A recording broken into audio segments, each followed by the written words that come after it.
Assalamualaikum bre, selamat datang kembali di Guru Gembul Channel. 12 tahun setelah pertemuan pertamanya antara Nabi Muhammad dengan Jibril, Jibril mengajak lagi Nabi Muhammad untuk jalan-jalan, melakukan sebuah perjalanan yang kelak akan dikenal dan dikenang sebagai salah satu perjalanan paling berpengaruh dalam tradisi mistis di dunia.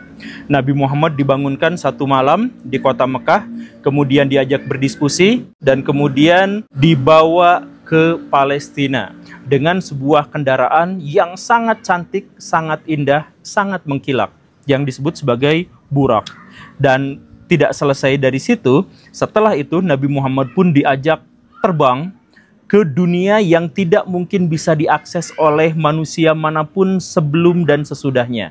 Nabi Muhammad diajak ke langit pertama, bertemu dengan makhluk-makhluk di sana, kedua, ketiga, keempat, kelima, sampai ketujuh, dan Nabi Muhammad diperkenalkan dengan begitu banyak fenomena-fenomena yang tidak terjangkau oleh nalar manusia, dan itu pun belum selesai. Nabi Muhammad kemudian datang ke sebuah tempat yang menjadi sangat-sangat besar, sangat megah, sangat misterius, sangat transenden, yaitu Sidratul Muntaha, sebuah pohon yang sangat-sangat besar dari cahaya. Dan itu pun belum selesai, karena Nabi Muhammad pun pada akhirnya naik lagi ke satu tempat yang bahkan tidak bisa dijangkau oleh Jibril, yaitu tempat singgasana Tuhan, arasnya Allah. Langsung bertemu, langsung berdiskusi, dan ini adalah satu peristiwa, satu momentum yang benar-benar menjadi inti spiritualisme dalam ajaran agama Islam. Inilah peristiwa yang kemudian kita sebut sebagai Isra Mi'raj. Dan seperti yang saya jelaskan berulang kali, ini adalah pengalaman mistik yang paling berpengaruh di dunia spiritual, bukan hanya di kalangan orang-orang Islam, tetapi justru orang-orang non-Muslim juga. Kalau misalkan Baraya ingin mengetahuinya, misalkan ketika cerita Isra Mi'raj ini ditranslasikan dan kemudian diadaptasikan oleh orang Kristen, itu orang-orang Kristen Eropa langsung pada taubatan nasuha semuanya. Jadi kisah ini pernah ditranslasikan dan kemudian digubah oleh Dante Alighieri, yang kemudian menamainya dengan kisah Divine Comedy, yang menceritakan tentang seseorang yang berangkat ke langit ditemani oleh Virgil dan melihat sorga, melihat neraka, dan sebagainya. Kisah ini ketika dibukukan, itu orang-orang Eropa langsung pada tobat tanah suha semuanya gitu. Saking kuatnya pengaruh dari spiritualisme Isra Mi'raj ini. Sayangnya di dunia Islam hal seperti ini tidak lagi bisa dikumandangkan. Karena apa? Karena orang-orang Islam sekarang itu sudah lepas dari spiritualisme mereka, sehingga bahkan kisah Isra Mi'raj tidak dipahami sebagai pengalaman spiritual yang sangat sakral, yang sangat transenden, yang sangat-sangat magis, tidak. Tetapi biasanya Isra Mi'raj justru dipahami sebagai perintah Tuhan untuk menjalankan sholat. Itu saja. Jadi orang-orang Islam sekarang itu sangat kering dengan spiritual, sedemikian sehingga mereka itu gampang marah, gampang mengutuk, gampang menghakimi, hatinya itu mudah diombang-ambing oleh hamara murka dan emosi dan sebagainya. Dan karena itu yang mereka bahas tentang agama juga tidak jauh dari tata cara, hukum-hukum, dan cara menghakimi orang lain. Jauh sekali dari dunia spiritual. Bahkan saking jauhnya dengan dunia spiritual, Buraq, makhluk atau kendaraan yang digunakan oleh Nabi untuk melakukan perjalanan, itu bahkan sering diulik-ulik untuk dicari sainsnya.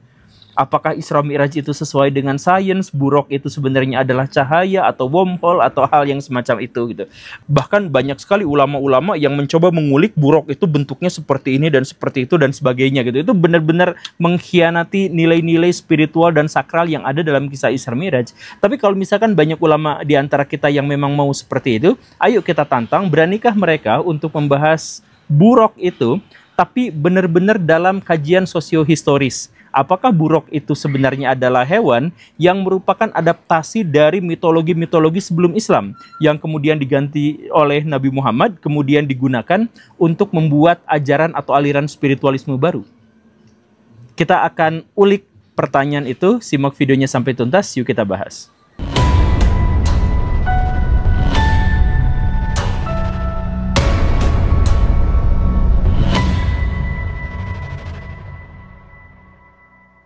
Sebenarnya gambaran Islam tentang Buraq dalam naskah-naskah yang paling otentik itu sebenarnya sangat-sangat sedikit.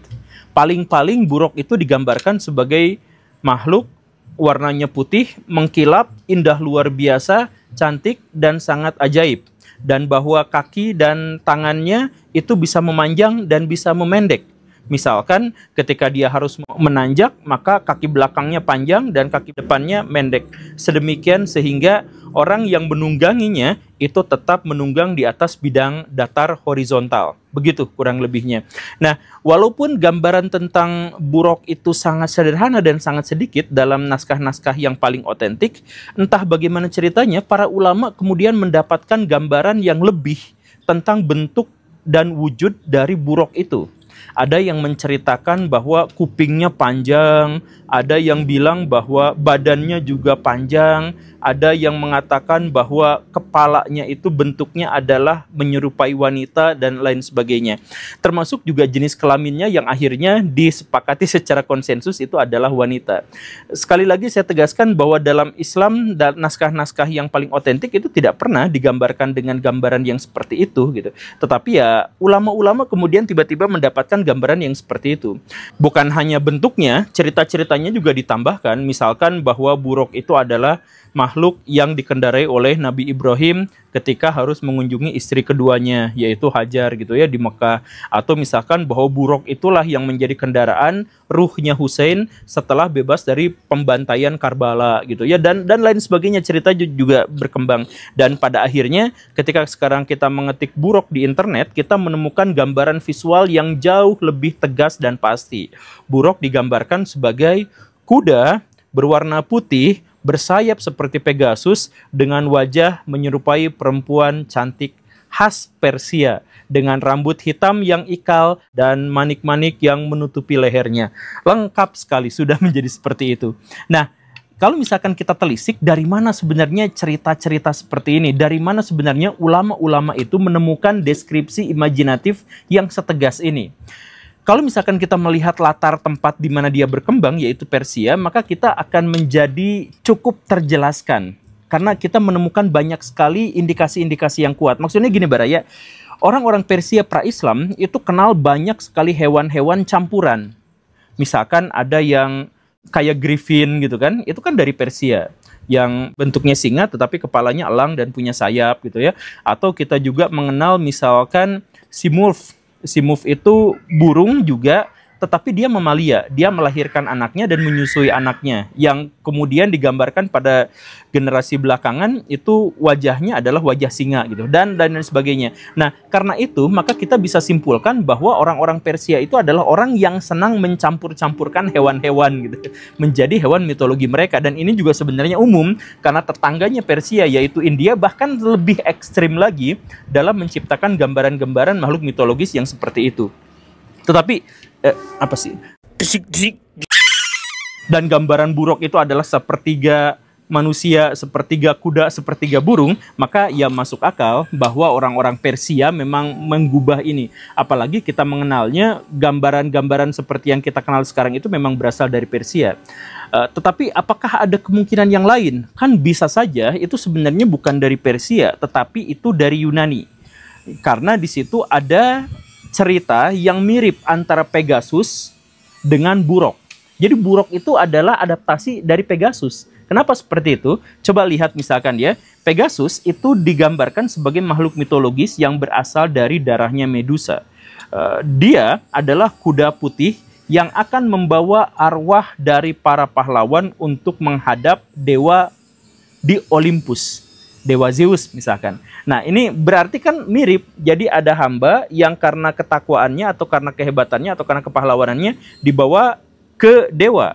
Dan itu menggunakan kendaraan. Ya bisa kan seperti itu? Bisa juga. Atau misalkan kita menemukan ada sebuah hadis yang nampaknya juga sangat cocok dalam hal ini. Di mana Aisyah itu, Aisyah istri Nabi, itu kan memiliki mainan. Mainan itu berbentuk kuda-kudaan. Dan kuda-kudaan itu ada sayapnya. Jadi apakah cerita mitologi Yunani itu sudah sampai ke Mekah sedemikian sehingga itu menginspirasi Nabi Muhammad untuk menggambarkan makhluk yang mengantarkannya ke Sidratul Muntaha? Apakah seperti itu? Ya, itu kalau misalkan Baraya mau membuka kemungkinan untuk itu ya silahkan saja. Tapi saya sih dalam hal ini ada beberapa ganjalan gitu ya. Pertama, ketika Aisyah itu menampilkan kepada Nabi Muhammad bahwa kudanya itu ada sayapnya, Nabi Muhammad kan langsung komplain dan menunjukkan keheranan dan ketidaksetujuan. Misalkan, masa sih kuda kok ada sayapnya? Gitu. Nah, pernyataan Nabi bahwa kuda kok ada sayapnya itu kan sebenarnya adalah komplain karena Nabi tidak percaya kuda ada sayapnya. Dan karena itu, komplainan itu seharusnya muncul ketika Nabi memang sama sekali tidak pernah membayangkan atau melihat ada kuda yang ada sayapnya. Kan begitu ya? Ya, kurang lebihnya begitu. Nah, jadi dalam hal ini sepertinya tidak. Jadi mungkin saja kebudayaan Persia dengan segala mitologinya itu memang berpengaruh dan berdampak terhadap kebudayaan Arab. Dan itu kita bisa konfirmasi dalam sejarah. Tetapi apakah Pegasus itu kemudian menjadi imajinasi tersendiri yang tersimpan dalam benak Nabi dan kemudian Nabi membuatkan cerita barunya dalam versi Buraq? Itu saya pikir juga terlalu jauh untuk itu gitu ya. Apalagi pada waktu itu akses terhadap kebudayaan langsung Yunani itu sangat terbatas untuk orang-orang Arab. Lagi pula satu hal yang harus ditegaskan di sini adalah bahwa Nabi itu tidak pernah menggambarkan secara eksplisit bahwa ia tuh kuda. Bahkan tidak disebut kuda. Pembanding dari Nabi untuk Buraq itu adalah bagal dan keledai yang digambarkan oleh Nabi secara jelas bahwa Buraq itu ukurannya lebih kecil daripada bagal dan lebih besar daripada keledai. Nah, bagal itu apa? Bagal itu sebenarnya adalah hasil hewan kawin campur antara kuda betina dengan keledai jantan. Jadilah bagal, begitu kan? Nah, jadi di situ kalau misalkan Nabi terinspirasi oleh Pegasus yang adalah kuda terbang, maka Nabi seharusnya menyebut saja itu langsung kuda gitu. Tetapi Nabi sama sekali tidak menyebut kuda. Nabi justru malah menyebut keledai dan hewan campur dari keledai gitu kan begitu. Ini juga saya pikir secara semiotika ini juga kurang pas gitu ya. Atau misalkan ada juga tafsiran bahwa sebenarnya Buraq ini terinspirasi dari kuda Elia. Jadi kan ada tuduhan bahwa Nabi Muhammad menjiplak dari Alkitab, misalkan kisah-kisahnya, dan ya panjang lah, itu juga sudah menjadi sebuah perdebatan panjang dari zaman dulu sampai zaman sekarang gitu ya. Nah, di dalam cerita Alkitab itu, khususnya dalam Raja-Raja 2, kisah tentang Elia, nanti koreksi jika saya salah. Jadi Elia itu kan akhirnya bertemu juga dengan Tuhan dan mengendarai kereta kuda yang bercahaya, yang membara, yang menyala dengan api gitu. Nah, apakah Nabi Muhammad itu terinspirasi dari cerita ini? Nah, ini juga, ya sekali lagi ya, kalau misalkan Baraya mau memahaminya seperti itu ya silahkan saja. Tapi dalam pikiran saya itu sama sekali tidak. Hal yang teknisnya adalah bahwa Elia itu naik ke langit itu dengan kereta kuda. Dan bukan kuda. Dan bukan bagal juga, bukan keledai. Dan sampai sejauh itu nampaknya itu biasa-biasa aja. Yang lebih pentingnya lagi adalah bahwa pesan yang ditampilkan itu sepenuhnya berbeda. Jadi Isra Mi'raj itu ditampilkan sebagai satu pengalaman spiritual yang sangat hening. Sedangkan kuda Elia dengan keretanya itu adalah mendemonstrasikan sesuatu yang sangat kuat, sangat berbobot, dan menegaskan otoritas gitu. Jadi lagi-lagi secara semiotik ini kayaknya gak nyambung gitu. Sepertinya memang tidak nyambung. Dan yang lebih anehnya lagi adalah kalau memang kisah ini terinspirasi dari kisah lain, maka kandidat yang paling utama, yaitu kisah Ardaphiraf, justru sama sekali tidak menceritakannya. Jadi begini Baraya, kisah Isra Mi'raj itu sering dituding sebagai jiplakan dari sebuah naskah cerita yang ada ratusan tahun sebelumnya, yaitu Ardaphiraf, yang ditulis oleh orang-orang Persia. Kisah Ardaphiraf itu kurang lebih ada seorang pendeta baik hati yang kemudian datang secara spiritual ke langit bertemu dengan Tuhan Ahura Mazda, didampingi oleh 3 makhluk astral begitulah, dan di sana ada diskusi panjang, ya mirip-mirip dengan cerita Isra Mi'raj. Nah, kisah inilah yang seperti saya katakan barusan, itu paling sering dituduh sebagai inspirasi dari kisah Isra Mi'raj. Nah, tetapi walaupun kisah ini yang paling mirip, tetapi kisah Buraqnya itu gak ada.